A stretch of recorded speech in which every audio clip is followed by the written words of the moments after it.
Hello,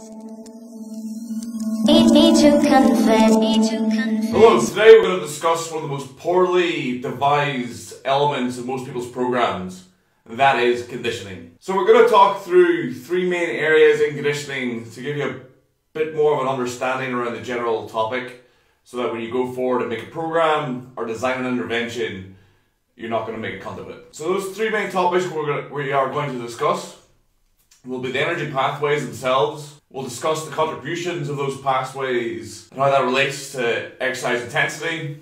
And then finally we'll discuss very briefly general training strategies or general training types that you can implement in your conditioning. Okay, so the first thing we're going to cover off is energy pathways. I'm going to take you closer to the board so you can see what I'm talking about. So here we have the energy pathways. So these are different kinds of way your muscle or your body can derive energy. The first one is ATP, which is the immediate form of energy. This is what your body will use for all forms of muscle contraction. It lasts for about 0 to 30 seconds before your body needs to utilize some other kind of energy source to derive more of ATP. The next line of defense, the next line of energy, is ATP-CP, which is creatine phosphate. This is stored within the muscle cells itself. This lasts for 30 to 60 seconds. So if you're doing a high intensity bout of exercise that lasts under 60 seconds at its maximum intensity or purely anaerobic, you'll use a mixture of ATP and ATP creatine phosphate. The next two energy systems we have are what's called the glycolytic system. So the glycolytic system, again, your body's just going to utilize carbohydrate, or it's going to utilize sugar, glucose specifically, to derive ATP. It's going to break the bonds of the carbohydrate, utilize that chemical energy to derive more ATP. So you have the fast glycolytic system. This is basically done without the oxidative system, and this is generally done intramuscularly. So within the muscle cell itself, the muscle will store glycogen locally, and your body will utilize that to derive energy. You have a slow glycolytic system. So this lasts for about 5 to 10 minutes, and it's when your body utilizes the cardiovascular or the aerobic system to break down the glucose, produce chemical energy to help it to derive ATP. This is generally taken from the liver, can also be taken from the blood. So when you take a Lucozade or some kind of sports drink, this is what you're going to utilize.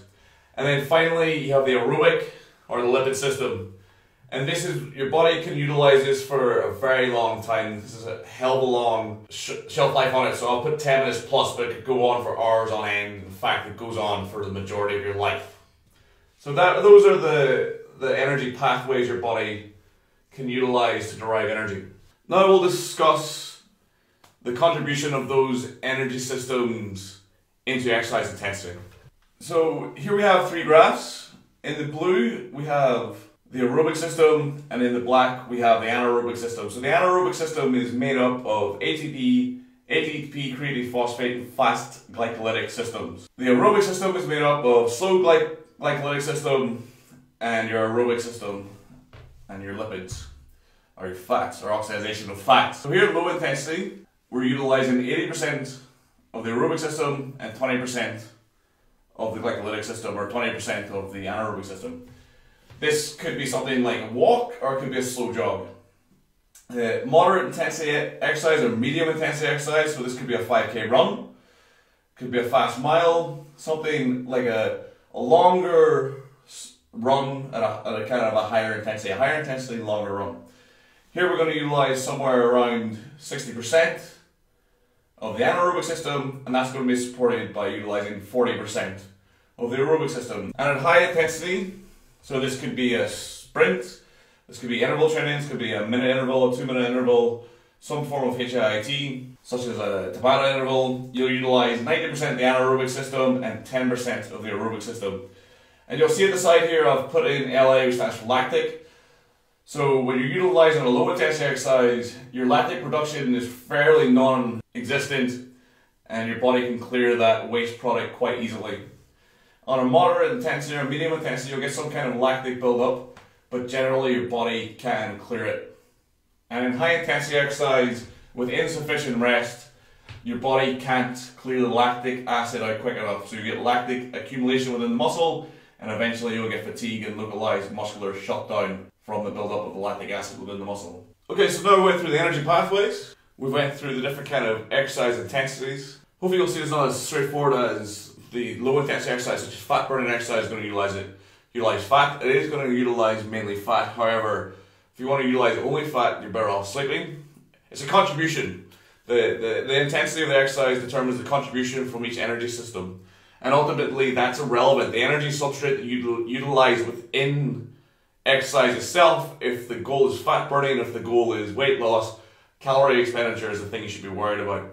For performance and for fitness, which is what we're more talking about here, the energy pathways you're utilizing is important because you want to develop them in isolation, what we're going to talk about now.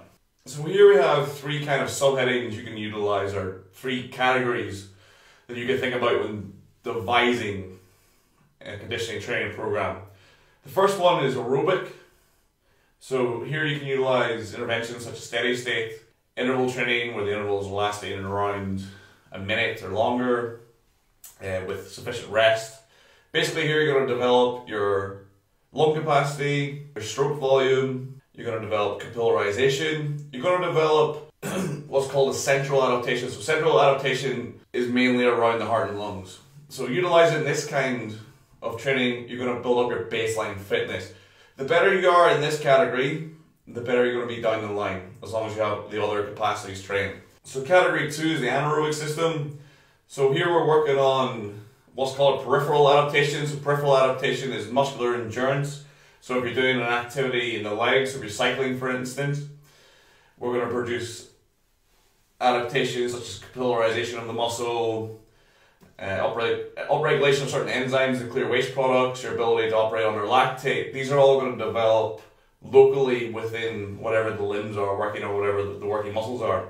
So examples of this kind of training could be a lactic drill where you're doing something maximally for say 30 to 45 seconds. You're provided ample recovery, so something like 3 to 4 minutes, and then you basically do intervals of that where you're not trying to pace, you're not trying to save yourself, you're just trying to put out as much work as you can in that scenario. Something like anaerobic capacity, such as a repeat sprint drill, something where the nature of the activity is anaerobic, but the recovery is slightly longer. And then maybe something such as sustained work output or sustained power output, examples of which within cycling could be a drill where you're trying to hold a certain power output for a minute, intervals of a minute, with the view to increase that power output to a 2-minute time frame or a 3-minute time frame, where you're taking chunks of work with rest, building up your capacity there, and then taking it into a longer scenario.